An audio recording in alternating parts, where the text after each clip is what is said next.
Since I would prefer to not get copyright struck on my very first video on my channel, I'll just try and do this the best I can.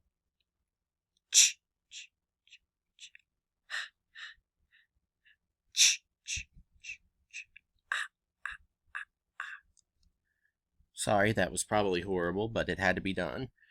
Hey horror fans, or fans of stuff. This is Optic Blast 81, and I'm here with my first official movie list on my channel. So bear with me, I'll probably have some learning pains here, or I may not learn at all. This would not be the first time that has happened. I'm sure that most of you are now aware that August hosts the unluckiest of holidays, Friday the 13th. But in case you didn't know, today is Friday the 13th, dum-dum. And if you go camping, something bad is going to happen to you. Also, stay away from premarital sex, unprotected sex, drugs, alcohol, swimming, and I think even hockey games. I wouldn't risk it anyway. It took a holiday deadline to finally make me get off my ass here and post a video, and it's appropriate that my first effort is going to involve one of my absolute favorite horror franchises in Friday the 13th. In this video, I will be ranking every film in the franchise, but it's important to note that I'm not ranking these movies in terms of quality. Instead, I'm ranking these films in terms of my least favorite to my most favorite. If I was judging my quality, this list would look quite different, I'm sure. And the reason why I'm going based on favorites is because, well, film is so subjective, especially these types of movies. So judging favorites is just less messy and far less argumentative and divisive.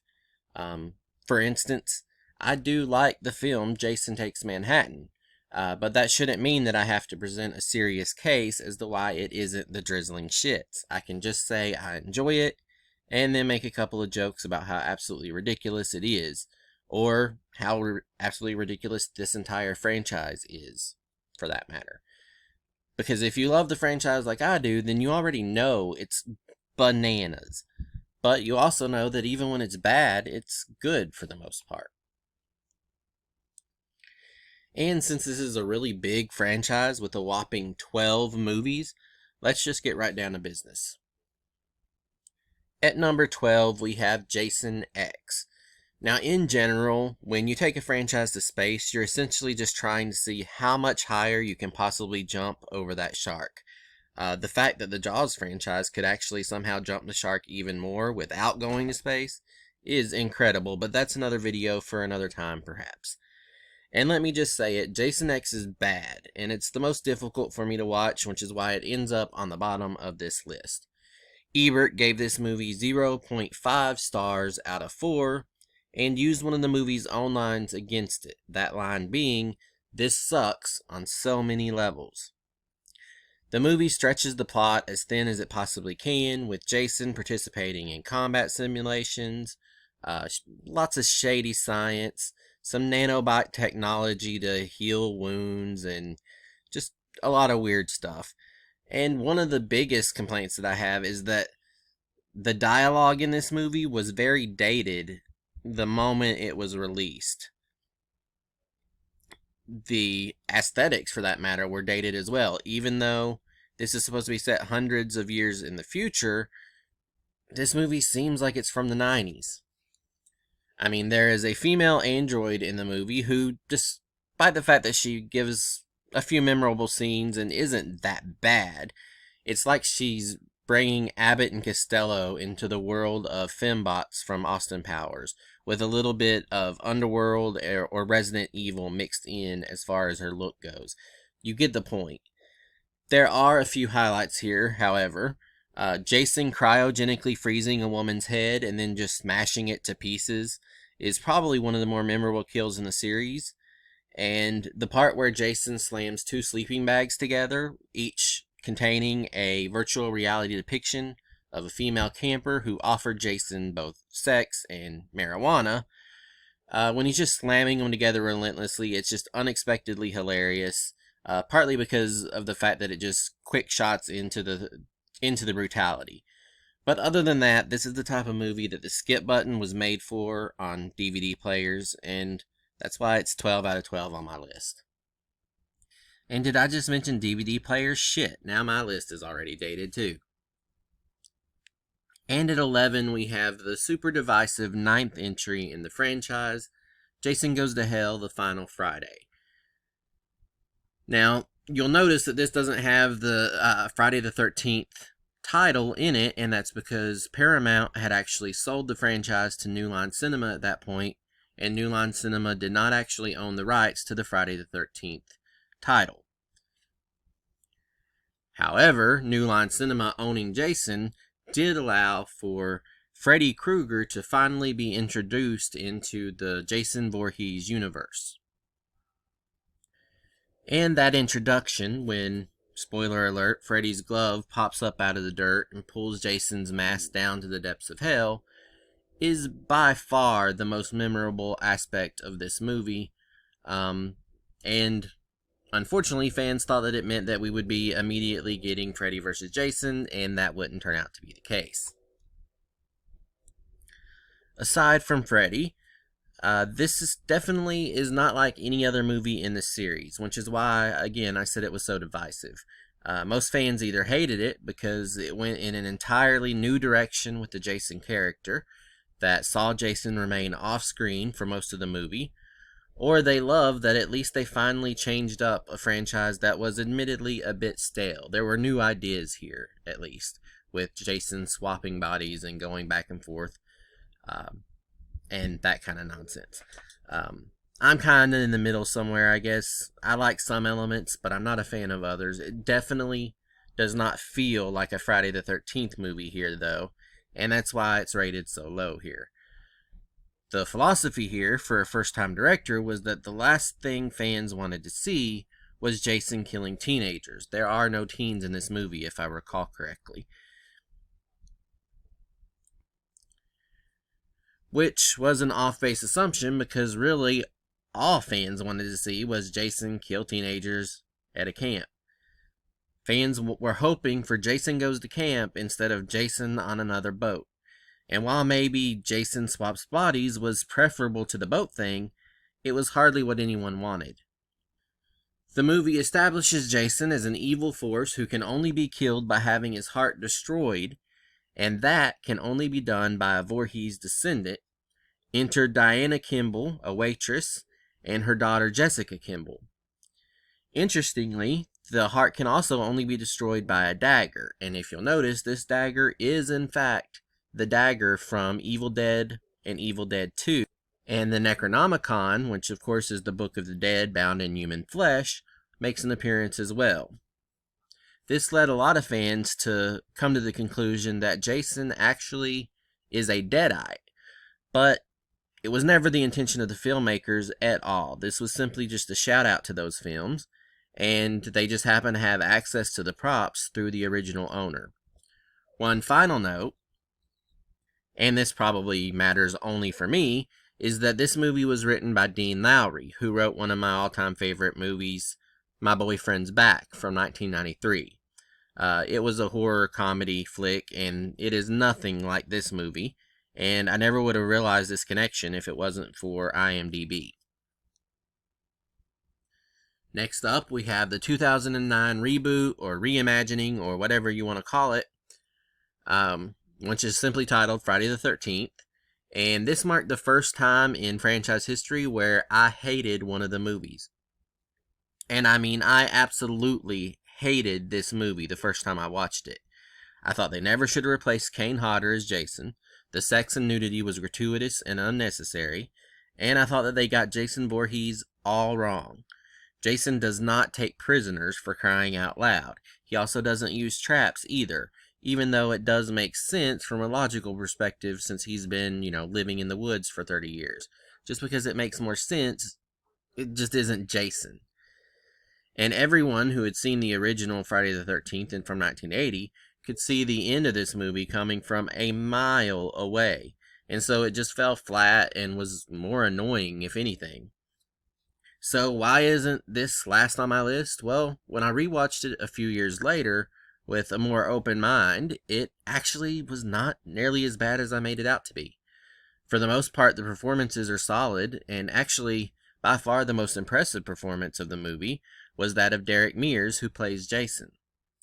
Once I wasn't so focused on Jason being different, I realized just how menacing and intense this version of Jason is and how perfectly Mears plays him. Kane Hodder is still the definitive Jason for me, but Mears is definitely 2 or 3 on my list of actors who have played Jason. And it also helps hearing from cast members that Mears was actually just a total sweetheart and just a really nice guy, and to know that he was a huge Jason Voorhees fan growing up and really identified with the character. So this was a dream come true to him to don the mask. I do stand by the statement that the sex is gratuitous and unnecessary, and maybe I'm just a prude here. Although to counter the prude argument, I would like to say thank you very much to whoever put America Olivio's very first scene in this movie, and the phrase "God bless America" has never been more apt. But with the original franchise, there was always a campy innocence when it came to the nudity and sex. Whereas here, it's just animalistic and just so demonstrative that it just kind of takes me out of the movie. It kind of reminds me a little bit of Game of Thrones at times, where it just feels so exaggerated and just put in there for shock value, and shock value in a Jason movie, that's Jason's job. And next we have the original, the 1980 classic Friday the 13th, the one that started it all. Well, technically, I guess you'd say that John Carpenter's Halloween started it all, although that's debatable. There were other movies that could be called slashers. But this movie was the one that made it clear that the Halloween slasher subgenre was here to stay, whether critics or film snobs liked it or not.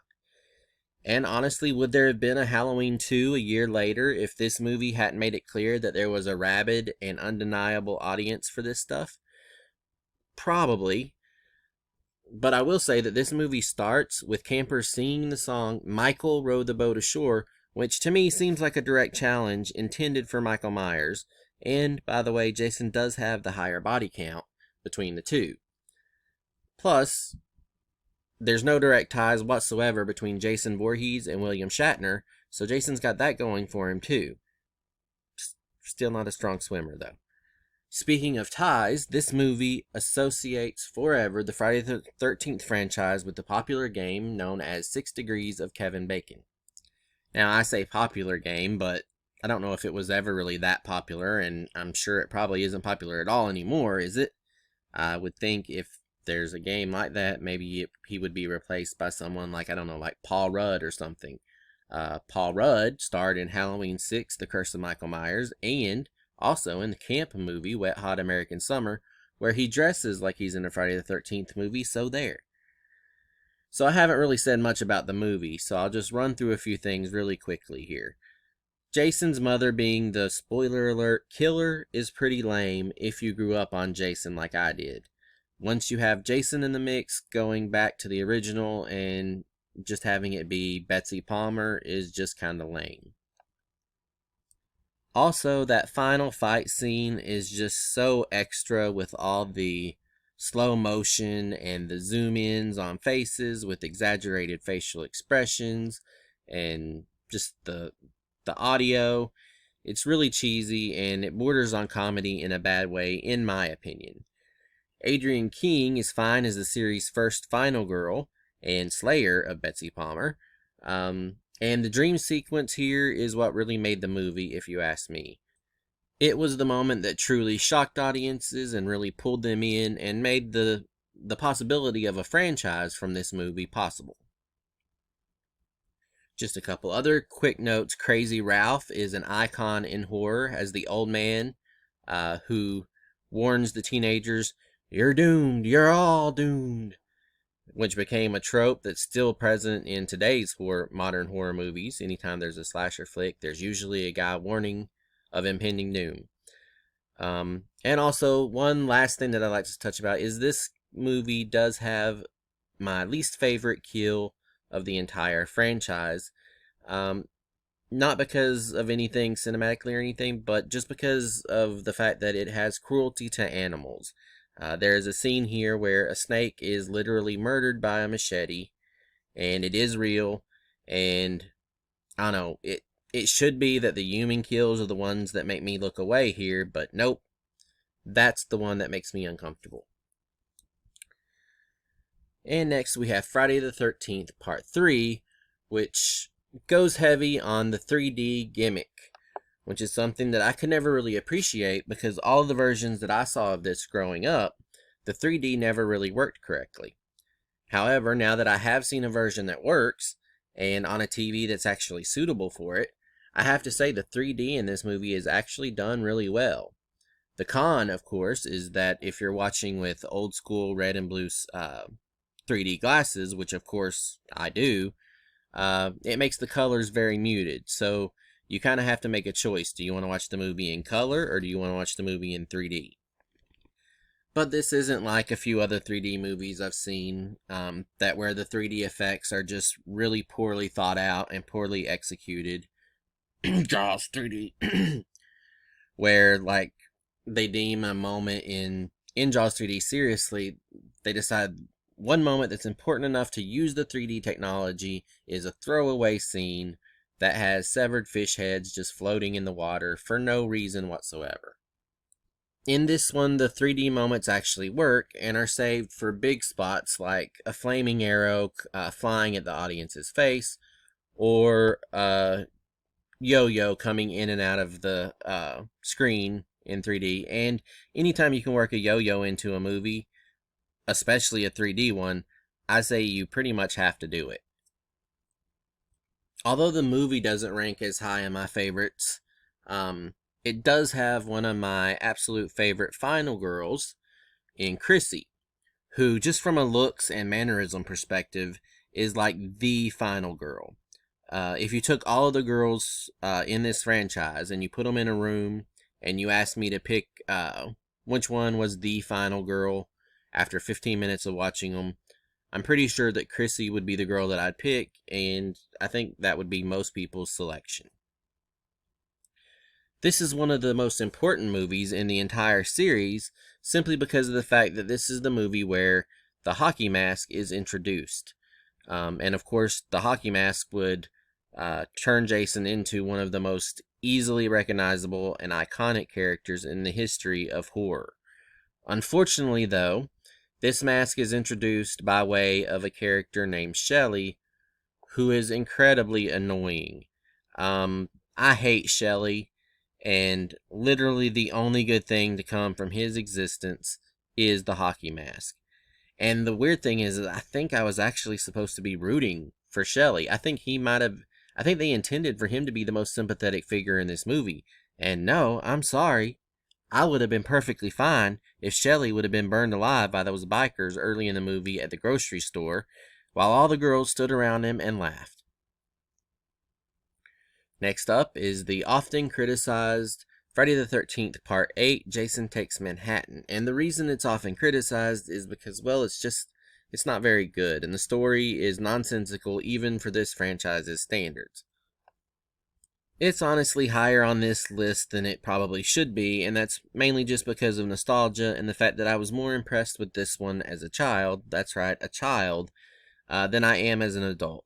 Because as an adult, I understand that there is no way that you can just take a boat from the obviously very small Camp Crystal Lake into the Atlantic Ocean and then to New York. Hell, actually, there is no way that the first yacht in the movie could ever have gotten into Camp Crystal Lake. Adult me also realizes that the majority of this movie takes place on a second large boat, not because they wanted to build up the anticipation of getting to New York City, or because the story needed fleshing out, but just because it was too expensive to film in New York. In fact, even some of the scenes that are in New York City actually were not filmed in New York, they were filmed in Canada. So most of this movie is essentially just stalling. Also, in a franchise that is racked with confusing and contradictory timelines and motives, this one is especially suspect. Because final girl Renee has flashbacks to her childhood trauma, which was when she was a girl, her asshole father threw her into the middle of Camp Crystal Lake. And when she's in the water, we see a little drowned Jason grabbing her and trying to drown her. And he is a little boy. But Jason drowned in the 1950s and had been killing as an adult for a really long time. So unless she's secretly in her 40s or 50s, that doesn't make much sense, does it? On the bright side, Kane Hodder as Jason still looks great here, and the super soggy look throughout actually ended up working really well. Some make jokes about him being Slimer Jason, but I think it looks great. Up until, that is, a couple of highly questionable shots. Like when Jason is unmasked, his face just does not look up to par with any of the other franchises, and it's just not very believable. And also, there is, spoiler alert, the scene where toxic sewer sludge, for some reason, turns Jason back into a boy magically. I don't know if that actually happened. Was that one of the characters' hallucinations? Did that actually happen? I'm not sure. But I do remember that whatever it was, it pretty much looked like crap. There are, however, a few memorable characters and especially kills here, including a particularly memorable sauna scene and an extended rooftop fistfight between Jason and a young boxer named Julius. Julius just unloads on Jason for what seems like forever until finally he's completely exhausted and tells Jason, "Hit me with your best shot." And Jason literally knocks his head off immediately. In a movie of missed opportunities, one was actually that Saved by the Bell star Elizabeth Berkley had actually auditioned for this role originally.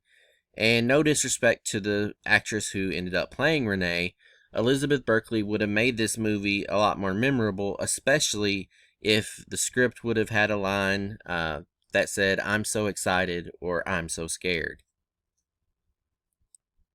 Or another idea, because I'm just full of ideas, what if, when Jason got to Manhattan, the Muppets were still there and were controlling the city since they had taken it in 1984? Think of all the places that Jason could have shoved Gonzo's nose. It could have been the stuff of legend. And at number 6, we have Friday the 13th, Part 5, A New Beginning, which is one of the somewhat divisive entries in the series. Fans tend to either love it or hate it. I've never hated it, but I will say that it was lower on my list growing up, just because I think there were so many over-the-top characters that were kind of a distraction, and I didn't get the humor that was there. And also, spoiler alert, this film does not involve Jason Voorhees. Instead, this movie focuses on a imposter Jason, who is an ambulance driver who's looking for revenge for the death of his son Joey, who he apparently didn't want in the first place because he abandoned the kid. But I guess even if you do abandon a son, that doesn't mean that you want to respond to a 911 call and see that son hacked into tiny pieces at a correctional home. And although there's obviously no defense for murder, but in defense of the guy who did the hacking, Joey, the imposter's son, was super annoying and had a super punchable face. Maybe as bad as Shelly, actually. But still, murder does seem a little over the top, especially considering the fact that Joey did offer his killer a candy bar right before the axe was buried into his back. And the worst thing that Joey actually said was, "I think you're really out of line." So yes, Victor, you overreacted a little bit. And also, Victor, why are you living in a home for troubled youth when you are clearly somewhere between 28 and 40 years old? And like I said, when I watch this movie now, the over-the-top characters make it a classic. There's the two guys whose car breaks down in a Friday the 13th movie, but they act and are dressed like they're on their way to audition for roles in Grease. There's the couple who sing together while one of them is on the toilet, and by the way, the one sitting on the toilet is named Demon, and eventually he says to his lover in an agitated manner, "You gonna get it, bitch." There's also a waitress who says it's showtime while flashing herself in the mirror while getting ready for a coked up midlife crisis boyfriend. And then there's the backwoods legend that is Ethel and her touched son, whom she calls a dildo on at least one occasion. Seriously, Ethel steals every scene she's in, and I would totally watch an Ethel spinoff. And on a personal note, this is actually the only movie in the Friday the 13th franchise where I think they got the final girl wrong. The final girl here is Pam, and no offense to Pam, but I seriously think that the final girl should have been Violet. She's the 80s goth/punk girl who wears headphones 90% of the time, but I will die on the hill that Violet should have been the final girl here. Of all of Jason's kills, this one always seemed the most egregious to me. Alongside, of course, the time in part 2 where he killed the nice guy in the wheelchair, then pushed him and his wheelchair down a long flight of stairs. Dick move, Jason. Speaking of that wheelchair scene and Friday the 13th part 2, that one actually comes in 5th on my list. For me, this franchise doesn't really start until Jason pops out of that lake for the first time, so this is kind of the original movie for me. Also, if you like the finale, the final fight from the first one, which again I said I kind of dislike, but if you liked it, guess what? They show you the whole damn thing again at the beginning of this one.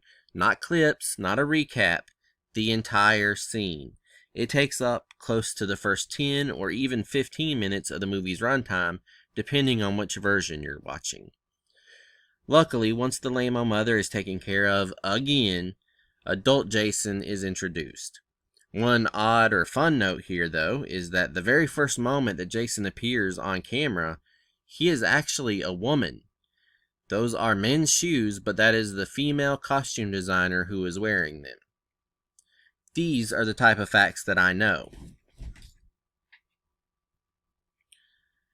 Another big negative here is the fact that the original final girl, Alice, is relegated simply to a phone call and a shower here before Jason shows up and, spoiler, slips her the old ice pick. It really seemed like this wasn't worth bringing Adrienne King back to play Alice, and there's rumors that there was a financial dispute between King and the studio, and that's why she didn't film very much. Also, there was the fact that the actress was being stalked in real life, and actually, that situation was so scary for her that she retired from acting after this movie. Picking up the mantle of Final Girl is Jenny, which she's an admirable replacement and arguably one of the strongest Final Girl representations in the franchise's history. There's also a really cute couple in this one that are very easy to root for. It's the aforementioned young man in a wheelchair who actually turns out to be a really nice guy, and the young woman who is clearly smitten with him right from the beginning of the movie. The chemistry between these two is great, but unfortunately Jason never studied chemistry, and he doesn't discriminate when it comes to teens who are at all interested in having sex. Although, I will say that there is one character who actually defies the rules of this series, a little-known character named Ted. Ted is having so much fun drinking and shamelessly chasing girls at the local bar that he refuses to return to camp and thus completely avoids the slaughter. But this was Jason's first go at a brutal killing spree, so maybe it was just a lack of experience on his part. Finally, after an agonizingly long wait for fans, Freddy vs. Jason met on screen in 2003's Freddy vs. Jason. One thing that I can say about this movie is that, well, it kind of made sense. And that doesn't seem like a ringing endorsement, but can we just take a moment and recognize how completely off the rails and batshit insane and cringe this movie could have been? I mean, we have the two biggest titans in horror history finally clashing on the big screen, two universes converging, and this project was in one form of developmental hell or another for well over a decade. There were so many drafts of this movie made, with so many writers getting their hands on it, and so many different treatments getting submitted, that it's really just amazing that the movie made sense.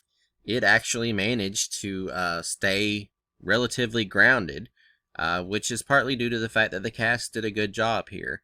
It includes Dawson's Creek alum Monica Keena, who actually was one of the only ones from that show that talked like maybe a teen would.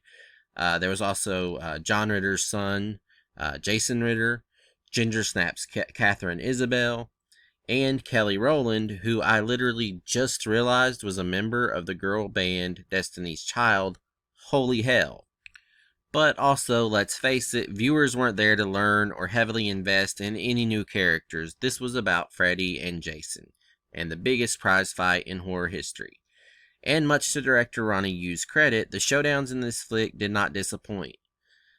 The film managed to be hurt only a little bit by the fact that the movie had to predictably let the fight scenes play out in a way that made both properties look good, and thus they didn't want to commit to providing a wholly decisive winner.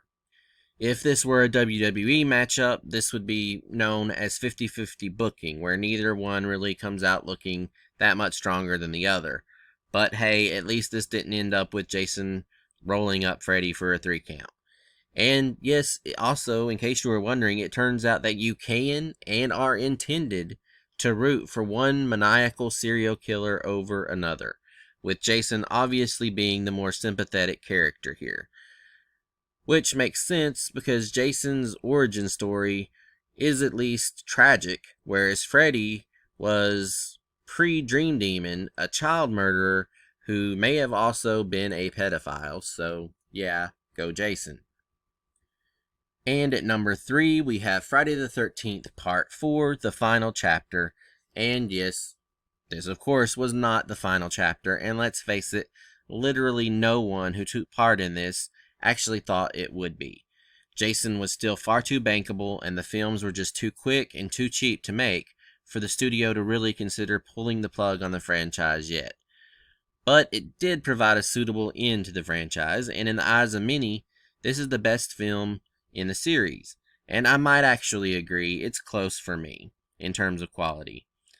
But there is definitely a good argument that the movies after this one either took a sharp turn towards comedy or a noticeable dip in quality. Of course, there are still issues with this movie here though. There's terrible ambulatory and hospital care, a totally unnecessary dog stunt where a dog jumps out of a window in slow motion, I guess because he's afraid of Jason. I don't know. It kind of just comes out of nowhere. And also, there's a guy here whose dialogue while he's getting killed by Jason is, he's killing me. He's killing me. He doesn't punch him. He doesn't fight. He doesn't do anything but say, he's killing me.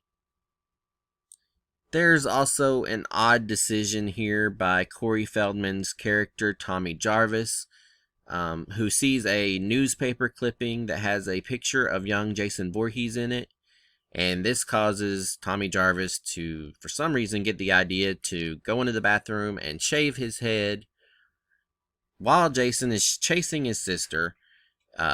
He shaves his head either to serve as a distraction, or I don't know, maybe in his head it was important that Jason knows that he's being killed, or thinks that he's being killed by a young version of himself. It was an odd decision, Corey. It does, however, make a certain kind of sense to viewers, because it's a bit of a callback from the final encounter in Chapter 2, where Jenny pretends to be Jason's mom. But the thing is, Tommy didn't see Chapter 2, so, I mean, it's just weird. But these are the warts and unexplainable events and motivations that give horror films, especially from the 80s and 90s, so much charm. And actually, I may have to take back something I said earlier about this being a suitable end to the series, because it actually kind of isn't, because it ends with a cliffhanger. Sure, it finishes off Jason, but it leaves the audience wanting to know more about what happens with little Tommy Jarvis, who in the very last scene is implied to be a psychopath who maybe will become the next Jason Voorhees. The Tommy Jarvis character would play a central role in the next 2 movies in the series. Oh, and I would be totally derelict in my duty here if I didn't mention Crispin Glover's dance moves. Oh my god, it is a revelation. It is so damn bizarre, even by Crispin Glover standards. And speaking of bizarre, I don't know if you've ever seen Corey Feldman perform music or not, but if you have, and you have also seen this movie, then it is quite clear that Feldman's biggest influences were Michael Jackson and Crispin Glover in this one scene from this movie. Well, that and Angel Dust. Seriously, if you haven't seen Corey Feldman perform, look it up immediately following this video. Finishing second on my list is Friday the 13th, Part 7, The New Blood. This franchise has a few great intros. This one is actually maybe my personal favorite, with just a fantastic narrator recapping a bit of the Jason legend up to that point. The narrator mentions a curse, a death curse, on Camp Crystal Lake, which I always knew was a shout out to the character of Crazy Ralph from the first two movies. You remember the old guy with, you're doomed, you're all doomed. What I didn't know until just recently, however, was that the narrator is the actor who played Crazy Ralph, Mr. Walt Gorney. His delivery here is impeccable, and it's a great final performance for the actor. Rumors were swirling around the time of this movie that Freddy vs. Jason was in the cards, and it was apparently even written, but those plans fell through for some reason, and the studio then decided they still wanted Jason to face off against someone who could really pose a credible threat to him. That person ended up being Tina Shepard, who has telekinetic powers, although she can't actually control those powers fully yet. Some fans and even crew members like to say that they couldn't do Jason vs. Freddy, so instead they settled for Jason vs. Carrie instead. Which is a fair dig, I suppose, and this is one of the more frowned upon entries in the series. Most fans would probably never consider letting it get this close to the top. But for me, I watched this as a young kid. This concept was awesome. And the little inconsistencies, like, Jason just being left in the lake after part 6, and Tina's father's body also being in the same lake and remaining in the lake for years, even though this is not a big lake, and in both cases, we knew where the bodies disappeared, and they disappeared in a way that they weren't going to move. So the fact that both bodies were just left in the lake, someone dragged that lake. Anyway, it didn't really matter. It may have also helped a bit here that I had a huge crush on Tina, who is played by Lar Park Lincoln, who was also fun in the very quirky House 2: The Second Story. The most recognizable face in this cast, however, is that of Tina's doctor, Dr. Cruz, who is played by Bernie from Weekend at Bernie's. He does look a bit different, and maybe you won't recognize him right away without the iconic mustache, and also since he's not playing dead throughout the majority of the movie. Tina's powers first manifest themselves early in the movie when she accidentally kills her father, and it's these powers that, in an agitated state, reanimate Jason and free him once again from the depths of Crystal Lake. This is also the first time that Kane Hodder would play Jason, and he was really the first guy to become recognized as Jason, partly just because he would reprise the role in parts 8, 9, and 10. And many fans were greatly upset by the fact that he wasn't brought back as the man under the mask for Freddy vs. Jason. His performance as Jason in this movie is actually my favorite version of Jason in the franchise, thanks in part to some really nice special effects. There's this great moment where Tina uses her powers to shatter Jason's mask, and as you can see in the still here, he looks great, especially in motion. The picture doesn't even do it justice. He's got the awesome chain around his neck, which is a callback to part 6, and there's the little flashes of skeletal remains under his tattered clothing, especially in one awesome shot where he first comes up out of the lake and you can see his spine sticking out. It's just a great shot. He looks awesome in this movie. Unfortunately, the movie wasn't a commercial or critical success and ended up being one of the most disappointing titles, because, by all accounts, it could have been so much better. This film, as we know it, is not the original product created or intended by the director. The studio and the ratings board hacked the film to pieces in a manner that would make Jason himself proud. The film had to be submitted and changed a whopping 9 times before the studio would remove the X rating. What makes that even worse is that it seems like it's wholly unfair, because it doesn't sound like the deleted materials were really over the line, or worse than what we've seen in the other movies, or even what we see in today's films with modern sensitivities. Plus, by all accounts, the effects were great, and who knows, if the director's cut of this film was ever released, then fans might very well consider this to be one of the best Jason films. Unfortunately, though, a director's cut never will be released because the studio simply deleted the footage. I guess maybe because DVD extras were not a thing yet. But more likely than that, it was the fact that the studio pretty much looked at the Friday the 13th franchise as the bastard child that should be hidden. No offense, of course, to bastards. And that brings us to my favorite Friday the 13th movie, Friday the 13th Part 6, Jason Lives. Now, this film definitely takes the series in a bit more of a comedic direction. There's a very funny game of paintball featuring insurance salesmen, one of whom takes the game super serious and actually uses the line, "Death is my business," which totally should have been followed up with the line, "And business is good," but unfortunately it wasn't. There's also the movie's cheeky James Bond title screen, and it also has perhaps the silliest kill of the whole franchise, where Jason Voorhees throws a dude so hard into a tree that it leaves an imprint of his face, and that face is just a red, bloody smiley face. But that's not to say that this is a comedy film. It actually toes the line perfectly between comedy and horror. Jason is still plenty menacing in this movie.